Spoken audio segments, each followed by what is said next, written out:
আল্লাহ পাক রব্বুল আলামিন বলতেছেন, কোন বান্দা যদি শুকর আদায় করে আমি তাকে কি করি, নিয়ামত ধরায় দেই। আর কোন বান্দা যদি শুকর আদায় করে না, আমি তাকে আযাব দেই, তাকে শাস্তি দেই। আল্লাহ পাক রব্বুল আলামিন দেখেন, আগের জামানায় উম্মতেরা যখন শুকর আদায় করতো না, আল্লাহর নাফরমানি করত, তখন সাথে সাথে আযাব দিতেন।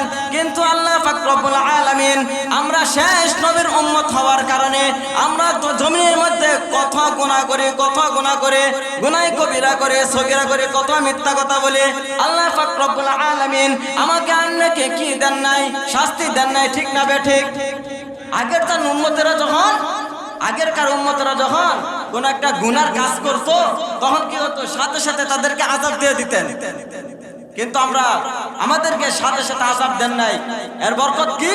নবী করিম সাল্লাল্লাহু আলাইহি সাল্লামের উম্মত হওয়ার কারণে। কি ভাই? উম্মত হওয়ার কারণে।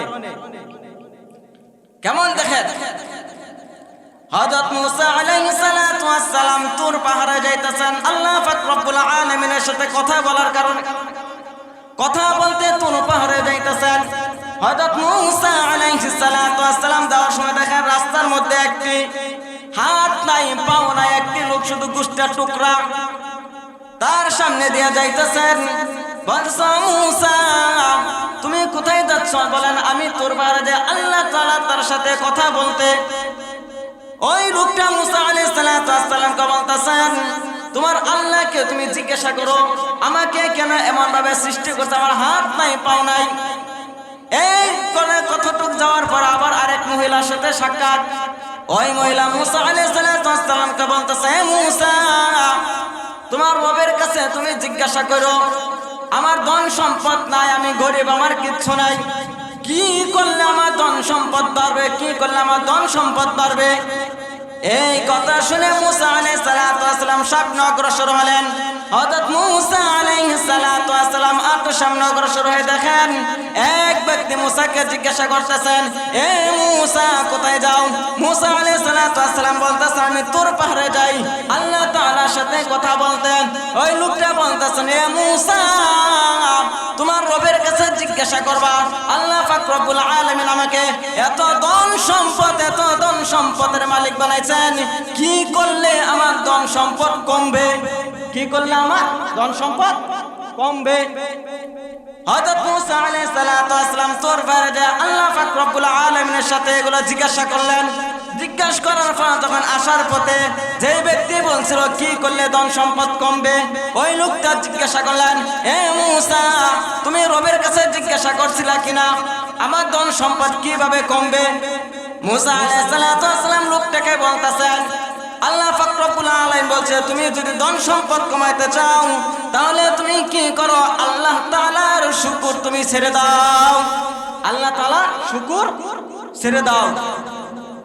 লোকটা বলতেছেন, না না না, আমি আল্লাহর শুকর ছেড়ে দিতে পারবো না, আমি আল্লাহ পাক রব্বুল আলামিনের শুকর আদায় করতেই থাকবো। এই কথা শুনে মূসা আলাইহিস সালাতু ওয়াস সালাম আবার আসলেন। ওই মহিলা, যেই মহিলা বলতেছেন কি করলে আমি ধনী হব, কি করলে আমার ধন সম্পদ বাড়বে। মূসা আলাইহিস সালাতু ওয়াস সালাম আসলেন, জিজ্ঞাসা করলেন, হে মূসা তোমার রবের কাছে জিজ্ঞাসা করছেন কিনা? বলেন, হ্যাঁ। তোমার রব কি বলছে, কি করলে ধন সম্পদ বাড়বে? মূসা আলাইহিস সালাতু ওয়াস সালাম বলতেছেন, আল্লাহ পাক রব্বুল আলামিনের বেশি বেশি করে শুকর আদায় করো, বেশি বেশি করে শুকর আদায় করবা, আল্লাহ পাক রব্বুল আলামিন তোমার ধন সম্পদ বাড়িয়ে দিব। এই কথা শুনে ওই মহিলা করছে কি জানেন, তেলে বাগুনে ঝুললে উঠছে, হ্যাঁ আমার কিচ্ছু নাই, আমি রবের শুকর আদায় করবো। এটা তুমি কি বললা? তোমার রব এটা কেমন কথা বললো?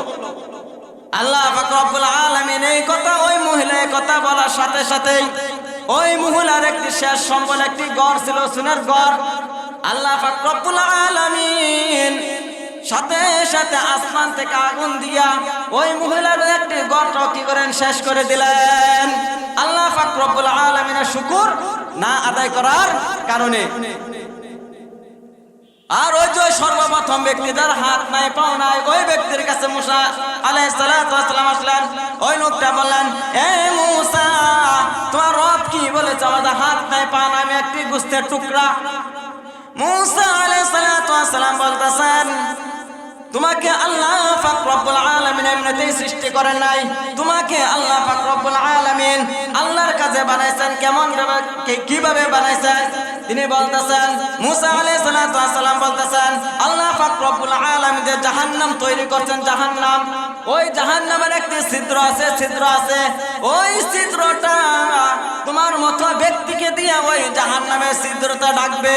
বলেন না সুবহানাল্লাহ। আল্লাহ পাক রব্বুল আলামিনের এই কথা শুনে ওই লোকটার সাথে সাথে কে বলে আলহামদুলিল্লাহ, আলহামদুলিল্লাহ বলে লোকটা চিৎকার করলেন।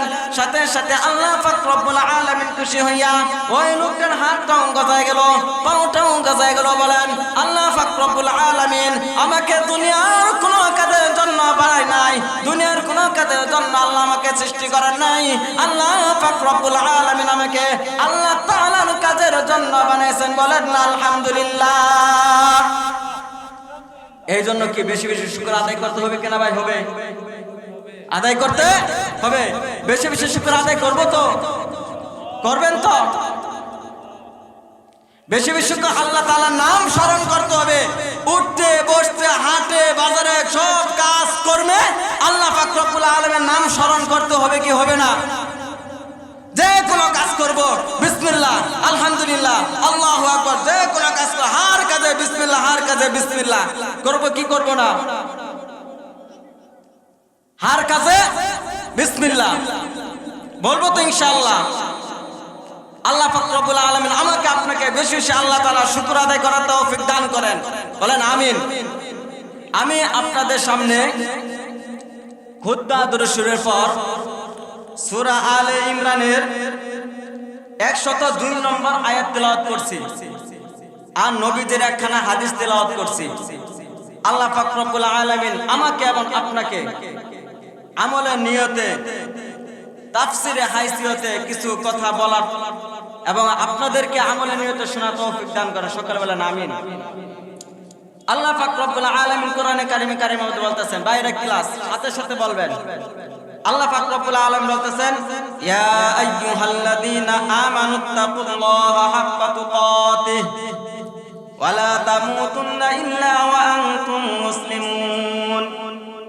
যে এখানে ইয়া আইয়ুহাল্লাযীনা আমানু একটা অংশ ঈমানদারকে ডাক দিয়ে বলছেন। 2 নম্বর ইত্তাকুল্লাহা হাক্কা তুকাতিহ, আল্লাহ তাআলার ভয় নিয়ে কথা বলছেন। আল্লাহ তাআলার ভাই কথা বলেন, আল্লাহ তাআলার ভয় নিয়ে কথা বলছেন। যেহেতু আমার পূর্বের বক্তা ভয় নিয়ে কথা বলছেন, ঈমানদারকে নিয়ে কিছু কথা বলছেন, আমি এই দুইটা নিয়ে আলোচনা করব না। সামনে আছে ওয়ালা তামুতুন্না ইল্লা ওয়া আনতুম মুসলিমুন। এখানে আর দুইটা বিষয়, ওয়ালা তামুতুন্না, তোমরা মৃত্যুবরণ করো না। তার মানে একটা কি আছে? মৃত্যুর বিষয় আছে। ইল্লা ওয়া আনতুম মুসলিমুন, মুসলমান না হয়ে তোমরা মৃত্যুবরণ করো না। এখানে দেখেন আমরা আমানুত্তাকুল্লাহ, আমানু নিয়ে আমরা কিছু অল্প কিছু আলোচনা করব। আল্লাহ পাক রব্বুল আলামিন আমাকে আপনাকে সৃষ্টি করছেন, মানুষ সৃষ্টি করছেন। কত জাতির মানুষ সৃষ্টি করছেন না? হিন্দু, বৌদ্ধ, খ্রিস্টান, কত রকমের মানুষ সৃষ্টি করছেন। কিন্তু আল্লাহ পাক রব্বুল আলামিন এই কথা বলেন না, ইয়া আইয়ুহাল্লাযীনা ইহুদি, ইয়া আইয়ুহাল্লাযীনা মুশরিকু, এগুলো বলেন নাই। আল্লাহ পাক রব্বুল আলামিন ঈমানদারকে ডাক দিয়ে বলছেন, ইয়া আইয়ুহাল্লাযীনা আমানু, হে আমার ঈমানদারেরা, ইত্তাকুল্লাহা হাক্কা তুকাতিহ। ঈমান কাকে বলে? মুখে স্বীকার করা, অন্তরে বিশ্বাস করা। মুখে স্বীকার করা, অন্তরে বিশ্বাস করার নাম কি? ঈমান। ঠিক না ভাই? মুখে স্বীকার করা, অন্তরে বিশ্বাস করার নাম কি ভাই? ঈমান।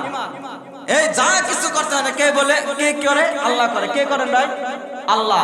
কথা বলতেছে কে করে? আল্লাহ। জান্নাত আছে, আছে কিনা ভাই? স্বীকার করা, মুখে স্বীকার করতে হবে, অন্তরে বিশ্বাস করতে হবে। ঠিক না ভাই? ঈমানদারের ফজিলত আর কাফেরের ফজিলত এটা আল্লাহ পাক রব্বুল আলামিন কোরআনে কারীমের মধ্যে বলেন, আল্লাযীনা কাফারু বিআয়াতিনা ওয়াস্তাকবারু আনহা উলাইকা লা তুফাত্তাহু লাহুম আবওয়াবুস সামা ওয়া লা ইয়াদখুলুনাল জান্নাতা হাত্তা ইয়ালিজাল জামালু ফি সাম্মিল খিয়াত। আল্লাহ পাক রব্বুল আলামিন বলেন, ঈমানদারের বিপরীতে একটা আয়াত, আল্লাযীনা কাফারু ওয়া কাযযাবু বিআয়াতিনা, যারা কি করে কুফরি করে আমার আল্লাযীনা কাযযাবু, যারা কি করে আল্লাযীনা কাযযাবু বিআয়াতিনা, যারা আমার নিদর্শনকে কি করে মিথ্যা প্রতিপন্ন করে। আল্লাযীনা কাফারু ওয়া কাযযাবু বিআয়াতিনা, আমি যে হুকুম আহকাম দান করেছে এগুলা কি করে অস্বীকার করে মিথ্যা প্রতিপন্ন করে। ওয়াস্তাকবারু আনহা, এগুলো তো কি করে মিথ্যা প্রতিপন্ন করে আবার গ্রামের মধ্যে কি করবেন অহংকার নিয়ে ধার্মিকতা নিয়ে চলাফেরা করে।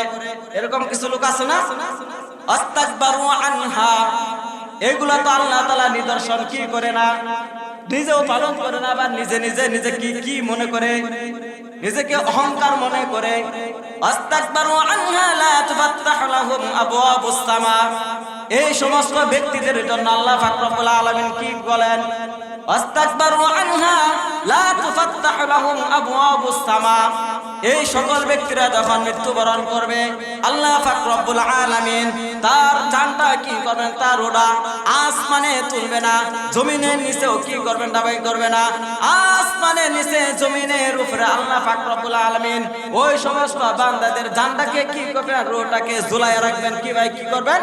লা তুফাত্তাহু লাহুম আবওয়াবুস সামা, তাদের জন্য কি করা হবে না, জান্নাতের দরজা খোলা হবে না।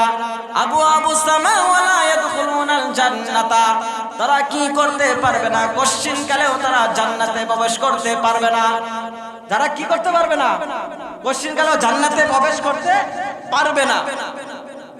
লা তুফাত্তাহু লাহুম আবওয়াবুস সামা ওয়া লা ইয়াদখুলুনাল জান্নাতা হাত্তা ইয়ালিজাল জামালু ফি সাম্মিল খিয়াত। যে আল্লাহ পাক রব্বুল আলামিন বলতেছেন, যারা আমার আয়াতকে আমার নিদর্শনকে মিথ্যা প্রতিপন্ন করে আবার নিজেকে অস্বীকার করে এবং কি নিজে আবার অহংকার করে, এই সমস্ত ব্যক্তিদেরকে কি করা হবে না, তাদের জন্য জান্নাতের দরজা খোলা হবে না। কতক্ষণ পর্যন্ত দরজা খোলা হবে না? আল্লাহ পাক রব্বুল আলামিন পরে বলতেছেন, হাত্তা ইয়ালিজাল জামালু ফি সাম্মিল খিয়াত, যে যতক্ষণ পর্যন্ত কি করবে না, সুয়ের ছিদ্র দিয়া উট প্রবেশ করানো না হবে। আপনি বলেন, কোনদিন কি সুয়ের ছিদ্র দিয়া উট প্রবেশ করা সম্ভব হবে? যতদিন পর্যন্ত সুয়ের ছিদ্র দিয়া উট প্রবেশ করানো সম্ভব হইল না, ততক্ষণ পর্যন্ত এই সমস্ত ব্যক্তি কি করতে পারবে না, জান্নাতে প্রবেশ করতে পারবে না। তার মানে কশিন কালেও সুয়ের ছিদ্র দিয়া উট প্রবেশ করানো সম্ভব কশিন কালেও হবে না। আর যারা কাফের বেঈমান মুশরিক, তারা কশিন কালেও কি করতে পারবে না, জান্নাতে প্রবেশ করতে পারবে না। ঠিক না বেঠিক? নারায়ে তাকবীর, নারায়ে তাকবীর।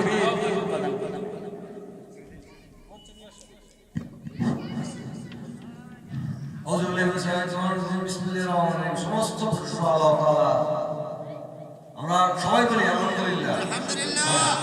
এই মাত্র যে যারা ঈমানদার আর যারা ঈমানদার না, যারা ঈমানদার না, আল্লাহ তাআলার কোরআনকে অস্বীকার করে, আল্লাহ তাআলা যত হুকুম আহকাম দান করেছেন এগুলোকে নিজে অস্বীকার করে, আবার কি করে আস্তাকবারু আনহা, আবার কি অহংকার করে ধার্মিকতা নিয়ে এলাকার মধ্যে চলাফেরা করে, এদের কি তাদের ঠিকানা কি জান্নাতে কশিনকালেও হবে না। এইলো ঈমানদার এবং ঈমানদারের বিপরীত যারা কাফের মুশরিক। হাক্কা তুকাতিহি ওয়া লা তামুতুন্না ইল্লা ওয়া আনতুম মুসলিমুন, যে দ্বিতীয় অংশে বলতেছেন ওয়ালা তামুতুন্না ইল্লা ওয়া আনতুম মুসলিমুন, খবরদার তোমরা কি করো না, মুসলমান না হয়ে মৃত্যুবরণ করিও না, মুসলমান না হয়ে মৃত্যুবরণ করিও না। এখন আসেন, মুসলমান কাকে বলে? মুসলমান কাকে বলে? আমি আপনি তো জানি, যখন মুসলমানি করা হয় তখন মুসলমানি দাবি করি, মুসলমানের ঘরে জন্মগ্রহণ করলাম, তাতে মনে হয় আমরা মুসলমানি দাবি করি। ঠিক না বেঠিক? মার পেট থেকে হওয়ার পরে কি করি আমরা মুসলমানি করি 7 বছর 6 বছর বয়সে, তখন নিজেকে আমরা মুসলমান দাবি করি, ঠিক না বেঠিক? ভাই ভালো করে বুঝবেন, শুধু মুসলমানি করার নাম শুধু মুসলমান না, শুধু হজ করার নাম শুধু মুসলমান না, শুধু নামাজ পড়ার নাম শুধু মুসলমানি না। শুধু আমরা কি করলাম, কিছু মানলাম কিছু মানলাম না, এটা মুসলমানি না ভাই। মুসলমানিকেও তাকেই বলা হয়, তাকেই বলা হয় যার ভিতর সমস্ত আল্লাহ পাক রব্বুল আলামিন যে সকল কাজ আদেশ করেছেন, যে সকল কাজ নিষেধ করেছেন, এই সমস্ত কাজ পরিপূর্ণভাবে আদায় করার নাম হলো মুসলমান। আল্লাহ পাক রব্বুল আলামিন যখন যা আদেশ করেছেন, এখন নামাজ পড়তে বলেছেন, নামাজ পড়তে হবে। এখন রোজা রাখতে বলা হয়েছে, আমরা কি করতে হবে? আমরা রোজা রাখতে হবে। রোজা রাখার নাম মুসলমান। আল্লাহ পাক রব্বুল আলামিন যখন যে সময় যে আদেশ করেছেন, ওই সমস্ত আদেশ করার নামই হইল ভাই মুসলমান, ঠিক না বেঠিক? আমি নামাজ পড়ি, যাকাত দেই, বছরে বছরে আমি হজ করি, কিন্তু ভাই আমার ভিতর কি আছে? আমার ভিতর অহংকার আছে। আমি ঘুষ খাই, সুদ খাই, আমি গ্রামের মানুষদেরকে দেখতে পারি নাই। তাহলে বলেন আমার ভিতর কি মুসলমানিত্ব আছে কি নাই? বলেন মুসলমানিত্ব আছে কি নাই? ভাই আপনার নামাজও পড়তে হবে, হজ যাকাত আদায় করতে হবে, মানুষের সাথে ভালো ব্যবহার করতে হবে, তাহলে না আপনি প্রকৃতপক্ষে মুসলমান, ঠিক না বেঠিক? এই জন্য নবী করিম সাল্লাল্লাহু আলাইহি সাল্লাম বলেন, আল মুসলিমু মান সালিমাল মুসলিমুনা মিন লিসানিহি ওয়া ইয়াদিহি। প্রকৃত মুসলমান ওই ব্যক্তি যে কি করবে? একজন মুসলমানের হাত, মুখ এবং জবান দ্বারা কি করে অপর মুসলমান কি তাকে নিরাপদ থাকে। আপনি ধনী ব্যক্তি, আপনাকে দেখে গরিব লোক কি পায়? ভয় পায়, ঠিক না বেঠিক? আমার বাড়ির পাশে আরেকটা বাড়ি, সে না খায় অনাহার অবাস, কত দূর দিনে কি করে দিন কাটায়, তার কোনো খোঁজ খবর নাই। নিজে অথচ গোস্ত পোলা প্রত্যেক দিনই খায়, ভালো ভালো খাবার খায়, ভালো ভালো পোশাক পরে, কিন্তু গ্রামের মধ্যে আমার পাশে ভাই বারাদার, তার কোনো খোঁজ খবর নেই না। বলেন এটাকে মুসলমানিত্ব হলো কি নাই? বলেন। আমার জমিনের পাশে আপনার জমিন, সে চিন্তা করে তার জমির পাড় দিয়ে হাঁটা যাবে না। যখন ক্ষেতের আইল কোপায় তখন 1 হাত করে আনি, 1 হাত করে আদাত করে আনি, 4 বিঘা করে আনি, 2 আঙ্গুল করে আনি প্রত্যেক বছর।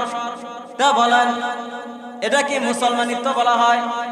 জান্নাতে যাওয়ার জন্য কি করতে হবে ভাই? হার কাজে আল্লাহ পাক রব্বুল আলামিন যে সমস্ত কাজ আদেশ করেছেন, আল্লাহ পাক রব্বুল আলামিন সমস্ত হুকুম আহকাম মানার নাম হইতাছে মুসলমান। এই ভাই বলেন নিজের মধ্যে কেমন অহংকার। একজনের সাথে ঝগড়া লাগছে, আমরা কথা বলি না, তার মধ্যে মুসলমানের মধ্যে কোনো সালাম নাই। পাশের বাড়ির মধ্যে কি হয়ে যায়, দিনের দিন পর যায়, মাসের কে মাঝে তার সাথে কথা বলি না, তার সাথে কোনো সাক্ষাৎ নাই। এইটাকে ভাই মুসলমান বলা হয় না। আল্লাহর হাবিব সাল্লাল্লাহু আলাইহি ওয়াসাল্লাম বলেন, এক মুসলমানের উপর আরেক মুসলমানের উপর 6টি হক। এক মুসলমানের উপর আরেক মুসলমানের কয়টি হক? বলেন কয়টি হক? বলেন কয়টা হক? 1 নাম্বার, আল্লাহর হাবিব সাল্লাল্লাহু আলাইহি ওয়াসাল্লাম বলেন, ইযা লাকিতাহু ফাসাল্লিম আলাই। যখন কোন মুসলমান অপর মুসলমানের সাথে সাক্ষাৎ হবে, 1 নম্বরে কি করবে? সালাম দিবে ভাই। 1 নম্বরে কি করবে ভাই? সালাম। ভাই সালাম দিলে কি হবে ভাই? সালাম দিলে আল্লাহর হাবিব সাল্লাল্লাহু আলাইহি ওয়াসাল্লাম বলেন, গ্রামের মধ্যে যদি আমরা বৃদ্ধ যুবককে সালাম দেয়, যুবক বৃদ্ধকে সালাম দেয়, পিতা ছেলেকে সালাম দেয়, ছেলে পিতাকে সালাম দেয়, মা মেয়েকে, মা কি করে? মেয়েকে সালাম দেয়, আবার মা মেয়েকে সালাম দেয়, মেয়ে মাকে সালাম দেয়। এর মধ্যে কি হবে? যে ঘরের মধ্যে সালাম প্রচলন থাকবে, আল্লাহ পাক রব্বুল আলামিন বলেন, ওই ঘরের মধ্যে আমি সর্বদা আমি শান্তি বর্ষণ করব। বলেন না সুবহানাল্লাহ। যদি কোনো একটি বাজারের মধ্যে সালাম কায়েম হয়ে যায়, যদি কোনো বাজারের মধ্যে যদি একটা সালাম কায়েম হয়ে যায়, ওই বাজারটা কেউ বাজারের মধ্যে রহমত দান করবেন আল্লাহ। যদি একটা ইউনিয়নের মধ্যে যদি সালাম প্রচলন শুরু হইয়া যায়, ওই কি করবে ইউনিয়নটা কি আল্লাহ তাআলা রহমত কি ভরপুর হয়ে যাবে। কে ভাই শুধু কি সালাম, সালাম মানে কি?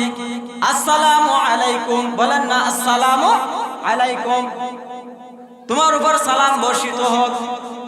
আসসালামু আলাইকুম, সকলে বলেন না আসসালামু আলাইকুম। এবং এমন তো সালাম হয়ে গেছে কয়েক প্রকার। রাজনীতি সালাম হয়েছে, ইংলিশ সালাম হয়েছে, বাংলা সালাম আছে কি নাই বলেন? রাজনীতি সালাম কিরকম দেখেন, আসসালামু আলাইকুম, ভাই বন্ধু কেমন আছে? ইংলিশ সালাম আসসালাইকুম, ইংলিশ সালাম কি আসসালাইকুম, ভাই এগুলো সালাম হলো কি কি ভাই? আসসালামু আলাইকুম, বলেন না ভাই আসসালামু আলাইকুম। বাংলা সালাম মানে কি জানেন? সালাম আলাইকুম। কি ভাই এরকম আছে না ভাই? সমাজে আছে কিনা ভাই? সালাম আলাইকুম, সালামটা কি ভাই? আসসালামু আলাইকুম, আপনার উপর শান্তি বর্ষণ করুন। আর যাকে আপনি সালাম দিবেন সে বলবে, সে একটু বাড়ায় বলবে ওয়া আলাইকুম আসসালাম ওয়া রাহমাতুল্লাহ ওয়া বারাকাতুহু। আপনার উপরেও কি বলেন? শান্তি বর্ষণ করুন, রহমত দান করেন আল্লাহ, বরকত দান করেন আল্লাহ। তাহলে কি করব আমরা? সালাম প্রচলন শুরু করব কিনা ভাই? বলেন না ইনশাআল্লাহ। আজকে তো মাহফিল থেকে ওয়াদা করে যে আমরা সকলে কি করব? সালাম দিব। বলেন না কি দিব? সালাম দিব ভাই। যদি আপনি সালাম দান করেন, সালাম আপনি দেবেন, এমনের মধ্যে কি করবেন? কারো কেমন হিংসাত্তি দূর হয়ে যাবে। সালাম দিবেন, হিংসা দূর হয়ে যাবে অন্তর থেকে, তাকাব্বুরি দূর হয়ে যাবে। এখন আপনি সালাম দিবেন, আজকে আপনি একটা সন্তানকে সালাম দিবেন, যখন আপনি সালাম প্রচলন শুরু হয়ে যাবে, এই যে আপনার মুরব্বীরা বসে আছেন, আপনাদের সামনে এলাকার বয়সে ছোট যুবক ছেলেরা সিগারেট টান দেয় কিনা দেয়? দেয় কিনা দেয় ভাই? কোন মান্যগণ্য আছে? কোন মান্যগণ্য নাই। আর আপনি সালাম প্রচলন শুরু করে দেন, যখন আপনি সালাম দেওয়া শুরু করবেন, একদিন সালাম দিবেন, বাতিজা আসসালামু আলাইকুম, কেমন আছো? পরের দিন কি করবে? আপনাকে দেখে এরপরে কি করবে? যদি সিগারেট খাইতেন, ওই যে আমার চাচা আইতাছে, সিগারেটটা ফাড়াই দেয়া কাতে কি আসসালামু আলাইকুম, চাচা কেমন আছেন? ঠিক না বে ঠিক? সালাম প্রচলন করতে হবে। এই সালাম পৌঁছালাম আপনার হযরত আদম আলাইহিস সালাম থেকে। হযরত আদম আলাইহিস সালাম কি করেছেন? সালামের মাধ্যমে ফেরেশতাদের সাথে কথা বলেছেন। আল্লাহ পাক রব্বুল আলামিন হযরত আদম আলাইহিস সালামকে সৃষ্টি করেছেন। সৃষ্টি করার পর 7 হাত লম্বা হযরত আদম আলাইহিস সালামকে কি করলেন? আল্লাহ পাক রব্বুল আলামিন সৃষ্টি করলেন। সৃষ্টি করার পর আল্লাহ পাক রব্বুল আলামিন আদম নবীকে বলতেছেন, হে আদম, উপবিষ্ট ফেরেশতারা আছে, বসা ফেরেশতারা আছে, তুমি তাদের সাথে সাক্ষাৎ করো।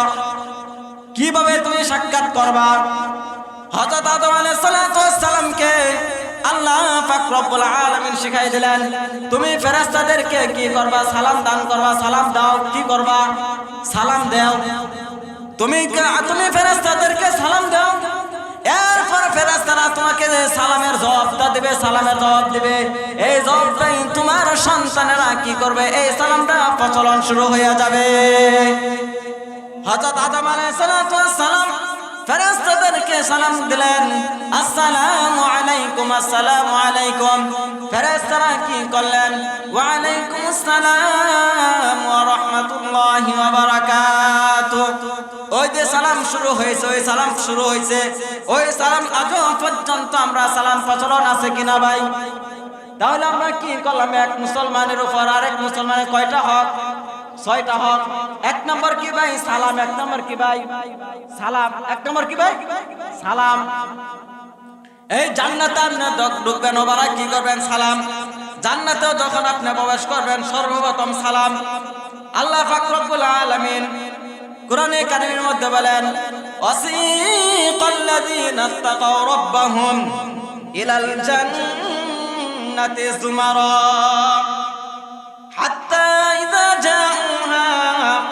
وفتحت أبوابها وقال لهم خزنتها سلام عليكم طبتم فادخلوها خالدين ولدنا الله أكبر আল্লাহ পাক রব্বুল আলামিন কোরআনে কারীমের মধ্যে বলতেছেন ওয়াসিকাল্লাযীনা তাকাউ রাব্বাহুম ইলাল জান্নাতি যুমারা আল্লাহ পাক রব্বুল আলামিন বলতেছেন যারা কি করবে তাদের রবকে ভয় করে আল্লাহ পাক রব্বুল আলামিন কি বলতেছেন যারা তাদের রবকে কি করে ভয় করেছে তাদেরকে দরজারে জান্নাতের দিকে নিয়ে যাওয়া হবে তাদেরকে কি করা হবে ভাই জান্নাতের দিকে নিয়ে যাওয়া হবে হাত্তা ইযা জাউহা যখন জান্নাতের দরজা পর্যন্ত পৌঁছবে জান্নাতের দরজা পর্যন্ত পৌঁছবে ওয়াফুতিহাত আবওয়াবুহা তাদের জন্য জান্নাতের দরজাটা খোলা হয়ে যাবে ওয়াকালা লাহুম খাজানাতুহা ওই যে জান্নাতের দরজার সামনে যে রক্ষীগণ আছে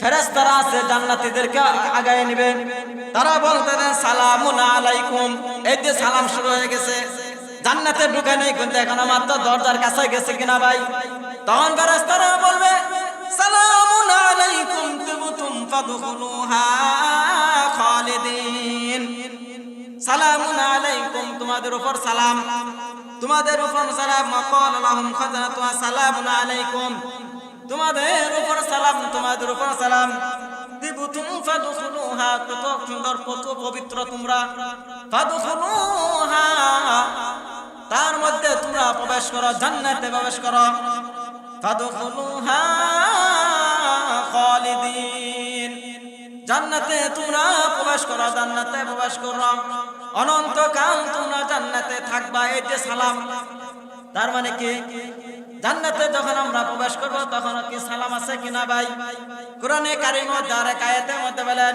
ওয়ানাদাউ আসহাবাল জান্নাতি আলাইকুম জান্নাতীদেরকে আহ্বান করা হবে সালামুন আলাইকুম সালাম তোমাদের উপর সালাম কি ভাই গ্রামের মধ্যে কি ভাই মহল্লার মধ্যে সালাম প্রচলন শুরু করা যাবে কিনা ভাই যাবে আমরা আজকে ওয়াদাবদ্ধ হয়ে আমরা কি করব সালাম আদায় করব বলেন না আল্লাহু আকবার সবাই হাত তুলি ভাই আমরা হাত আদায় করবে আমরা সালাম দেব ভাই যারা পর্দার আড়ালে মা বোনেরা শুনতেছেন তারাও নিয়ত করেন সালাম প্রচলন শুরু করবে কিনা ভাই সালাম আপনিও দিবেন মানুষদেরকেও কি করবেন সালাম শেখাবেন তাহলে কি আমরা ওয়াদা করতে পারি কিনা ভাই দুই নম্বর এক মুসলমানের উপর আরেক মুসলমানের ছয়টি হয় এক নম্বর সালাম হাত্তা ইযা লাকিতাহু ফাসাল্লিম আলাই দুই নম্বর ওয়া ইযা দাআকা ফাজিবহু যখন কোন মুসলমান আপনাকে কি করলো দাওয়াত দিল ছোট লোক বা গরিব মানুষ আপনাকে ধনী মানুষ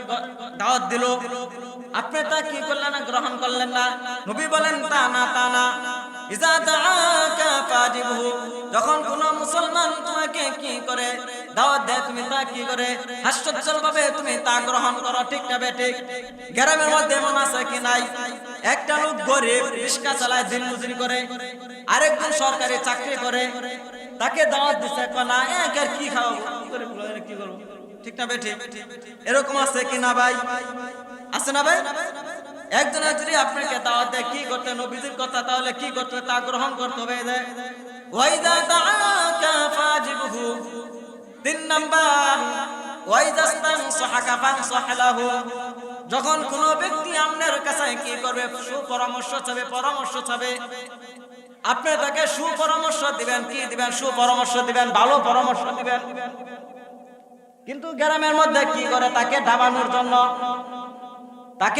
জন্য কি করে না ভালো পরামর্শ দেয় না আপনার ছেলে আপনার মেয়ে বিবাহ দিবেন পাশের বাড়ির ভাইয়ের কাছে জিজ্ঞাসা করতেছেন ভাই যে আপনার মুখের আব্দুল করিমের ছেলেটা কেমন তার কাছে তো আমার মেয়েটা বিয়ে দিতে চাই একটা ছেলেই না গ্রামের মধ্যে সে সারাদিন খালি টুটু কোম্পানি ম্যানেজারি করে কিনা ভাই ঠিক না ভাই এরকম আছে কিনা ভাই আমরা কি তাহলে মুসলমানিত হতে পারলাম আপনি তাকে একটা ভালো পরামর্শ দেন না ভাই ছেলেটা খুব ভালো আপনি মেয়ে দেন শান্তিতে থাকবে ওই জাস্তান সাহাকা ফানসাহলাহু তাহলে কি নবী বলেন এক মুসলমানের উপর আর এক মুসলমানের ছয়টি হক তার মধ্যে তিন নাম্বার সুপরামর্শ দেওয়া কোনো ব্যক্তি যখন আপনার কাছে সুপরামর্শ চায়, তাকে আপনি সুপরামর্শ দেন, ঠিক না ঠিক? সুপরামর্শ দিবেন তো ভাই, বলেন না ইনশাআল্লাহ। 4 নাম্বার ওয়াইজা স্তানসাকা ফানসাহলাহু।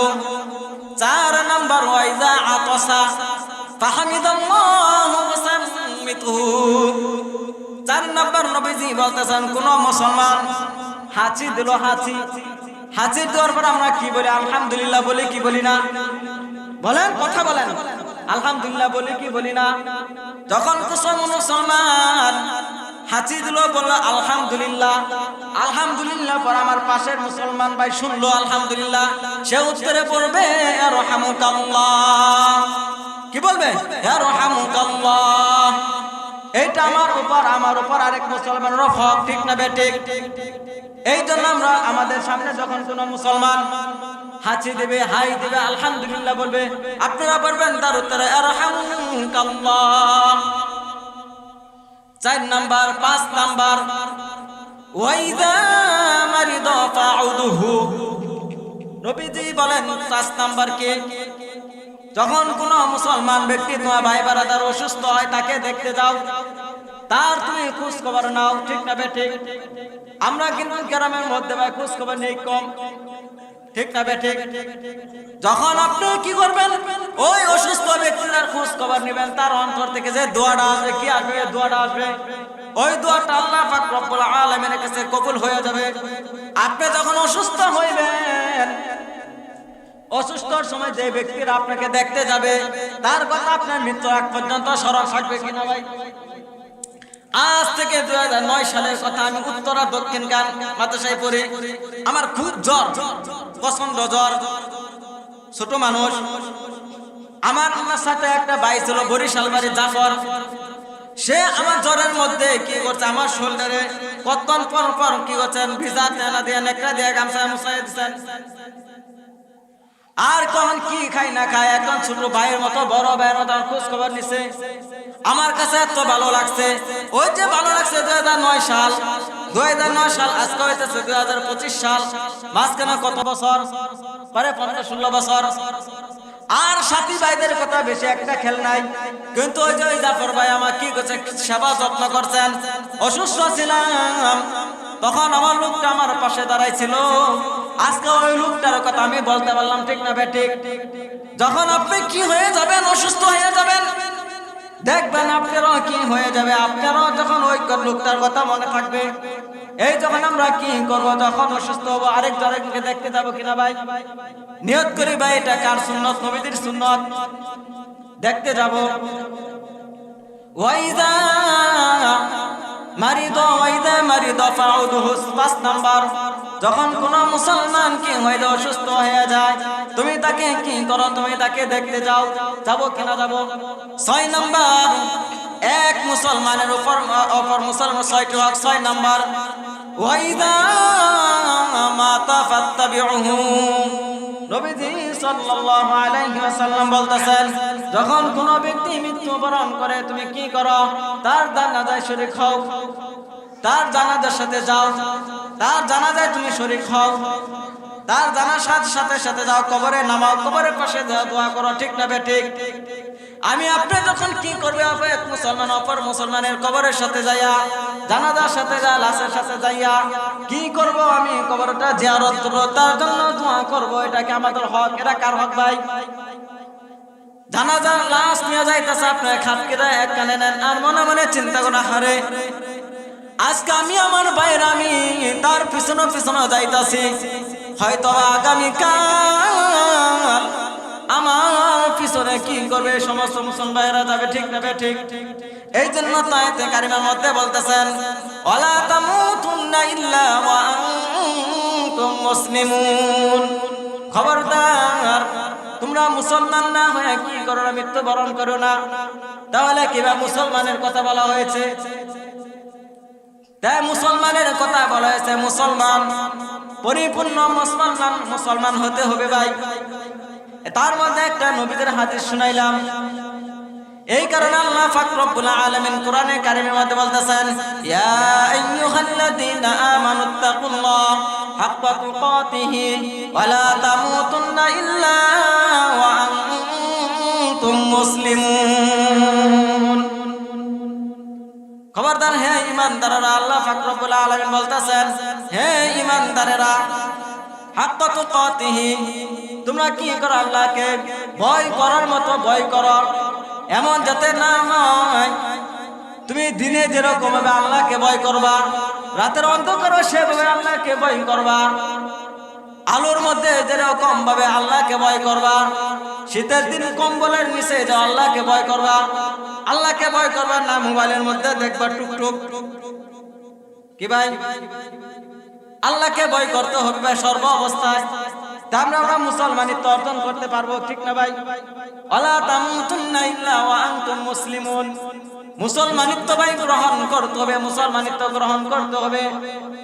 এই মুসলমানিত্ব, এই সুশিক্ষা কোথায় দেওয়া হয়? এই যে আপনাদের মাদ্রাসায় বজলুল উলুম নুরিয়া হাফিজিয়া মাদ্রাসা, কি এগুলা মুসলমানিত্ব শিক্ষা দেওয়া হয়। এই জন্য আমরা কি করবো? আমাদের ছেলে মেয়ে ভাই ভাতিজা তাদেরকে কি করব? বজলুল উলুম নুরানি হাফিজিয়া মাদ্রাসা কি করব? ভর্তি করব। এই হলো মুসলমানের হক। সর্বশেষ, ওয়ালা তামুতুন্না ইল্লা ওয়া আনতুম মুসলিমুন। তোমরা কি করো না? মুসলমানি না, মৃত্যুবরণ করে না। তাহলে ভাই কি করতে হবে? মুসলমান মৃত্যুবরণ না করতে বলছে। মৃত্যু কার কখন আসবে আমরা কি জানি? মৃত্যু কখন কার কখন আসবে এটা কি আমরা জানি ভাই? এখন বসে আমি ওয়াজ করতেছি, হয়তো ভাবে রাজকাছে মারা যাইতে পারে, হয়তো আপনারা আমার সামনে বসে আজকে ওয়াজ শুনতেছেন, হয়তো কালকে আগামীকালকে মৃত্যুবরণ করতে পারেন, ঠিক না বে ঠিক? এই জন্য মুসলমানি অর্জন করতে হবে, মৃত্যুর স্মরণ করতে হবে বেশি বেশি। মৃত্যুর স্মরণ নবী করিম সাল্লাল্লাহু আলাইহি সাল্লাম কেমন করতেন? নবী করিম সাল্লাল্লাহু আলাইহি সাল্লাম মরুভূমি দিয়ে আসতেছে, মরুভূমি হাঁটতেছেন। হাঁটার মাঝখানে কি করলেন? নবীদের প্রস্রাবের হাজত আসলে, ইস্তেঞ্জার হাজত। নবী করিম সাল্লাল্লাহু আলাইহি সাল্লাম ইস্তেঞ্জার হাজত ছাড়লেন, সারার সাথে সাথে কি করলেন? তায়াম্মুম করে ফেললেন, মাটি দিয়া পবিত্র বালু দিয়া কি করলেন? তায়াম্মুম করে ফেললেন। সাহাবায়ে কেরাম জিজ্ঞাসা করতেছেন, ইয়া রাসূলুল্লাহ, ইয়া হাবিবাল্লাহ, আপনি ইস্তেঞ্জার হাজত পূরণ করলেন, সাথে সাথে আপনি তায়াম্মুম করে ফেললেন, এর কারণটা কি? কিছু দূর সামনে গেলে তো নদী আছে, নদীর ঘাট পানি আছে, আপনি তো ওযু করতে বলতেন। সাহাবায়ে কেরাম বললেন, ইয়া রাসূলুল্লাহ, ইয়া হাবিবাল্লাহ, আপনি আমাকে খুলে বলেন কেন তায়াম্মুম করে ফেললেন? নবীজি সাল্লাল্লাহু আলাইহি সাল্লাম সাহাবায়ে কেরামকে বলতেন, এ সাহাবায়ে কেরাম শুনে রাখো, আমি এই জন্য আমি তায়াম্মুম করে ফেললাম, আমি যে ওই নদীর ঘাট পর্যন্ত বসতে পারবো, আমি নবী জানি না, অথবা ওই ঘাটের আগ পর্যন্ত যাবো তো আমার মৃত্যু হইতে পারে, ঠিক না বে ঠিক? একজন নবী যদি নবীজি হইয়া যদি এমন কি করতে, মৃত্যুর স্মরণ করতে, মৃত্যুকে ভয় করতে পারেন, তাহলে কি করবে? তাহলে আমরা কি করতে পারি? মৃত্যুর কথাটা ভুলেই গেছি। এই জন্য সর্বদা কি করতে হবে ভাই? পবিত্র হালতে থাকতে হবে। কি করতে হবে ভাই? পবিত্র হালতে থাকতে হবে ভাই। যখন আমরা পবিত্র হালতে থাকতে ভাই, মৃত্যুটা একরকম হবে। আর যখন আমরা কি করব? অপবিত্র হয়ে যাব, তখন মৃত্যুটা আর একরকম হবে। যখন কোন বান্দা মুসলমানিত্ব অর্জন করবে, মৃত্যুবরণ করার সাথে সাথে আল্লাহ পাক রব্বুল আলামিন তাকে জান্নাতের সাথে, তার কবরের সাথে কি করবেন? জ্ঞান অর্জন করে দিবেন। এই জন্য ভাই নবীজির কি যত নবীর অনুসরণ করতে হবে, নবীজির সুন্নতের অনুসরণ করতে হবে, আল্লাহর ইবাদত করতে হবে, মুসলমানিত্ব অর্জন করতে হবে, ঠিক না ভাই? নবীদের শাফাআত করতে হবে, কিছু আমল, কিছু তো বাড়িতে নিয়ে যাইতে হবে ওয়াজ। সর্বশেষ, নবীজি আমাদেরকে কেমন মহব্বত করেন, নবীজি আমাদের জন্য কেমন পেরেশানি। সর্বশেষ আমি একটি নবীজির একটি কথা, একটি জুলফিকার নকশবন্দির কিতাবে পেয়েছি, এই ঘটনাটা বলে আমি শেষ করে দিব। রাসূল কারীম সাল্লাল্লাহু আলাইহি ওয়াসাল্লাম হযরত হুজরাখানায় বসা, তার মাঝখানে হযরত জিবরাইল আলাইহিস সালাতু ওয়াস সালাম আসলেন। জালাদিন আসসালামু আলাইকুম ইয়া রাসূলুল্লাহ। রাসূল কারীম সাল্লাল্লাহু আলাইহি সাল্লাম হযরত জিবরাইল আলাইহিস সালামকে দেখে বলতেছেন, এ জিবরাইল, আজ থেকে তুমি আমার নিকট কত হাজার বার, কত শতবার তুমি আমার কাছে আসছো, কিন্তু তোমাকে কোনোদিন চিন্তাগ্রস্ত দেখি নাই, মুখটা মলিন দেখি নাই। হঠাৎ তুমি আজকে আমার সামনে উপস্থিত হয়েছ, কেন মলিন দেখা যায় মুখটা, কেন চিন্তাগ্রস্ত দেখা যায়? খুলে বলো। হযরত জিবরাইল আলাইহিস সালাম বলতেছেন, ইয়া রাসূলুল্লাহ, ইয়া হাবিবাল্লাহ, আমি যখন আপনার নিকট আসি তখন আল্লাহ পাক রব্বুল আলামিন বলতেছেন, এ জিবরাইল, তুমি কি করো? আমার বন্ধুর কাছে যাওয়ার সময় তুমি জাহান্নামের দিকে কি করে, তো জাহান্নামটা দেখে যাইও। ইয়া রাসূলুল্লাহ, ইয়া হাবিবাল্লাহ, আমি জাহান্নামটা দেখে আসলাম। রাসূল সাল্লাল্লাহু আলাইহি সাল্লাম বলতেছেন, এ জিবরাইল, তাহলে তুমি কি করো? জাহান্নামের বর্ণনা আমাদেরকে দাও। জাহান্নামকে যে তুমি দেখে আসলা, তাহলে জাহান্নামের বর্ণনা আমাকে দাও। জিবরাইল আলাইহিস সালাম বলতেছেন, ইয়া রাসূলুল্লাহ, ইয়া হাবিবাল্লাহ, আমি জাহান্নামের দিকে তাকাইলাম। জাহান্নামের দিকে তাকায়া দেখি যে সর্বশেষ স্তর জাহান্নামে 7টা দরজা আছে। কয়টা ভাই? 7টা দরজা। সবচাইতে 7 নাম্বার দরজা দিয়া মুনাফিকগণ প্রবেশ করবেন আল্লাহ পাক রব্বুল আলামিন। আল্লাহ পাক রব্বুল আলামিন কোরআনে কারীমের মধ্যে বলেন, ইন্নাল মুনাফিকিনা ফিদ দারকিল আসফালি মিনান নার। আল্লাহ পাক রব্বুল আলামিন 7 নম্বর দরজা জাহান্নামের, ওই 7 নম্বর দরজা দিয়ে আল্লাহ পাক রব্বুল আলামিন মুনাফিকদেরকে প্রবেশ করাবেন। মুনাফিক চিনেন? মুখে বলে একটা, অন্তরে করে আরেকটা। মুখে আপনাকে কত ভালোবাসে, কত মহব্বত, আত্রায় চা খানি খান, কিন্তু তলে তলে কি করে? আপনাকে কেবে মাটি তলে ডাবান যায়। এর নাম হইছে মুনাফিক। রাসূল কারীম সাল্লাল্লাহু আলাইহি সাল্লাম মুনাফিকদের শুনলেন। এরপরে বলতেন, ইয়া জিবরাইল, জিবরাইল আলাইহিস সালাম বলতেছেন, 6টা দরজা দিয়ে যারা যাবে তারা যাতে মুশরিকগণ, 5ম দরজা দিয়ে যাবে যারা চাঁদ সূর্য উপাসনা করে, 4র্থ দরজা দিয়ে প্রবেশ করবে যারা অগ্নি পূজক। অগ্নি পূজক করা আছে কি নাই? 3 নম্বর স্তর দিয়া যারা প্রবেশ করবে, 3 নম্বর দরজা দিয়া, তারা হইতেছে ইহুদি খ্রিস্টান। তারা 2 নম্বর স্তর দিয়া, 2 নম্বর দরজা দিয়া যাবে তারা কি করে? যারা মুশরিক। তারা এই কথা বলে জিবরাইল আলাইহিস সালাম চুপ, নবীও চুপ। নবী করিম সাল্লাল্লাহু আলাইহি ওয়াসাল্লাম জিবরাইল ব্যাপারটাকে 7 নম্বর দরজার কথা বললা, 6 নম্বর দরজার কথা বললা, 5 নম্বর দরজার কথা বললা, 4 নম্বর দরজার কথা বললা, 3 নম্বর দরজার কথা বললা, 2 নম্বর দরজার কথা বললা, 1 নম্বর দরজার কথা আসে তুমি কেন থেমে গেলা?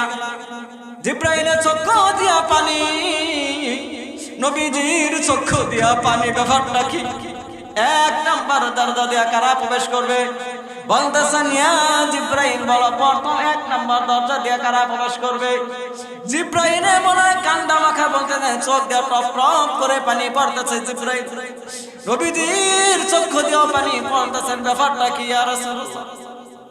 1 নম্বর দরজা দিয়া কারা প্রবেশ করবে? জিবরাইল আলাইহিস সালাম বলতেছেন, ইয়া রাসূলুল্লাহ, ইয়া হাবিবাল্লাহ, 1 নম্বর দরজা দিয়া যারা প্রবেশ করবে তারা হলো গুনাহগার, আপনার উম্মত। নবীজি সাল্লাল্লাহু আলাইহি সাল্লাম এই কথা শুনে বুকের মধ্যে কষ্ট দিয়া হুজরা খানায় যায় ঢুকছে, নবীজি বের হয় না। সাহাবায়ে কেরাম কেতা চুপ। নবীজি সাল্লাল্লাহু আলাইহি ওয়াসাল্লাম হুজরাখানা বসা জিজ্জাতে বললা কি উম্মতের জন্য পেরেশানি দোয়া কাকুতি মনিতি করতেছেন। এরপরে কি করেন? হুজরাখানা থেকে বের হয়ে মসজিদ নববীতে যায়, নামাজ পড়ে। সাহাবায়ে কেরামের সাথে কোনো সাক্ষাৎ নাই, দেখা নাই, কারোর সাথে কোনো তাকায় না, নিজ দিকে যায় নামাজ পড়ে। আবার আইসা হুজরাখানা আবার দরজাটা মারিয়া দেয়। এরকম না প্রথম দিন, দ্বিতীয় দিন, তৃতীয় দিন হয়ে গেল। সাহাবায়ে কেরাম বলা বলি শুরু করে, ব্যাপারটাকে আল্লাহ, নবীজির কি হইল আজকে 3 দিন যাবত? অন্য দিন দেখি নামাজের পর আমাদেরকে তালিম দেয়, আজকে 3টা দিন হয়ে গেল নবীজি আমাদের সাথে কোনো কথাও বলে না, কোনো তালিমও দেয় না। ব্যাপারটা কি? এরপর হযরত আবু বকর সিদ্দিক রাদিয়াল্লাহু তাআলা তিনি দরজার কাছে যায় বলেন, সালাম দিতেন, আসসালামু আলাইকুম ইয়া রাসূলুল্লাহ। হযরত আবু বকর রাদিয়াল্লাহু তাআলা সালাম দিলেন, ভিতর থেকে কোনো উত্তর নাই। হযরত আবু বকর রাদিয়াল্লাহু তাআলা হযরত উমর রাদিয়াল্লাহু তাআলা কে পাঠাইলেন। হযরত উমর রাদিয়াল্লাহু তাআলা আনহু তিনিও সালাম দিলেন, না না, ভিতর থেকে কোনো আওয়াজ নাই, নবীজি কোনো সালা শব্দ নাই।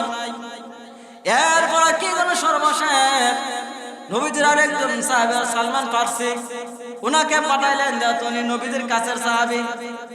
উনিও গেলেন, কি করলেন, কোনো কি নাই, কোনো সালাম দেয়, সালামের কোনো উত্তর নাই। এরপরে সর্বশেষ সবাই চিন্তা ফিকির করলো, ব্যাপারটাকে কি হইল। নবীজির কলিজার টুকরা হযরত ফাতেমা রাদিয়াল্লাহু তাআলা আনহাকে পাঠাইলেন। তিনি যে দরজার কাছে নক দিতে, আসসালাতু ওয়াসসালামু আলাইকা ইয়া রাসূলুল্লাহ, ইয়া রাসূলুল্লাহ, আমি আপনার মেয়ে হযরত ফাতেমা। আব্বাজান কি হয়েছে, আপনার রাস্তায় 3 দিন যাবত দরজার জানালা খোলা নাই। এরপর নবী করিম সাল্লাল্লাহু আলাইহি ওয়াসাল্লাম দরজাটা খুললেন, বলেন না সুবহানাল্লাহ। দরজাটা খোলার পর বললেন, আব্বাজান আপনার কি হয়েছে। নবী করিম সাল্লাল্লাহু আলাইহি ওয়াসাল্লাম সমস্ত ঘটনা খুলে বললেন। খুলে পড়ার পর এরপর আবার হযরত ফাতেমা বের হয়ে গেলেন। এরপর নবী করিম সাল্লাল্লাহু আলাইহি ওয়াসাল্লাম আবার সিদ্ধান্ত বলে কান্নাকাটি, ইয়া উম্মতি ইয়া উম্মতি ইয়া উম্মতি ইয়া উম্মতি বলে চিৎকার। এরপরে সিজদাতে পড়তেন, সিজদা থেকে ওঠেন না। এরপর আল্লাহ পাক রব্বুল আলামিন থেকে ওহী আইছে, ওহী আল্লাহ পাক রব্বুল আলামিন নবীকে বলতেছেন, ওয়ালা সাউফা ইউতিকা রাব্বুকা ফাতারদা। এ আমার বন্ধু, কার হাসর ময়দানে আমি কি করব, আপনাকে আমি সন্তুষ্ট করব। আমি আপনাকে কি করব, কাল হাসর ময়দানে সন্তুষ্ট করব। এরপর নবী করিম সাল্লাল্লাহু আলাইহি ওয়াসাল্লামের মনটা খুশিতে আত্মহারা হয়ে গেলেন। এটা কাদের জন্য ভাই? আমাদের জন্য। কাদের জন্য ভাই? যেই নবীজির সুপারিশ ছাড়া আমরা জান্নাতে যেতে পারবো না, এই নবীজির উপর বেশি বেশি দুরূদ পড়া ভাই। কি পড়া? সর্বশেষ একটা আমল দেয়া যায়। এখন থেকে আপনারা নিয়ত করেন, প্রত্যেকদিন শোয়ার সময় দুরূদ পড়বেন। নামাজের মধ্যে দুরূদ শরীফ এটাও পড়তে পারেন। সরে একটা দুরূদ শরীফ আছে সাল্লাল্লাহু আলাইহি ওয়াসাল্লাম। কি ভাই? সাল্লাল্লাহু। প্রত্যেকদিন আপনি 100 বার পড়বেন শোয়ার সময়। কতবার? 100 বার। 100 বার দুরূদ শরীফ পড়েন, ইনশাআল্লাহ ইনশাআল্লাহ কিয়ামত পর্যন্ত আপনি মৃত্যুর আগ পর্যন্ত এই আমলটা চালাই যান। ইনশাআল্লাহ মৃত্যুর আগ মুহূর্তে একবার হলেও নবীজিকে স্বপ্নে দেখবেন ইনশাআল্লাহ। আমরা নিয়ত করি ইনশাআল্লাহ আমলটা করব তো ইনশাআল্লাহ। বলেন না ইনশাআল্লাহ।